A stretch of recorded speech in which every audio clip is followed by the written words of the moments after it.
Okay चांगली गोष्ट आहे. साईनचं कॉस, कॉसचं साईन, विषय संपला. टॅनला विचारलं, टॅन म्हणला माझा आणि कॉटचं पटत नाही.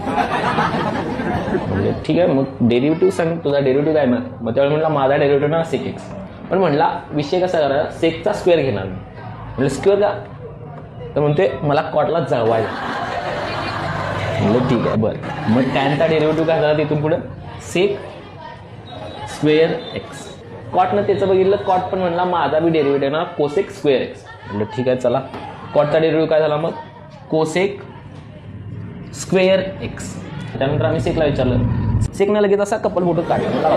माझं ठरलं, माझी जोडी टॅन आणि सेक, विषय संपला. माझा काय येणार डेरिव्हेटिव्ह, टॅन इंटू सेक. कोसेकला विचारलं, सांग बाबा कोसेक तुझा डेरिव्हेटिव्ह काय येणार. कोसेक म्हणला माझं पण ठरले, हे बघा माझा बी कपल फोटो. मग त्यानं पण कपल फोटो दाखवला. कोसेकचा काय येणार मग, कॉट कोसेक, कॉट कोसेक.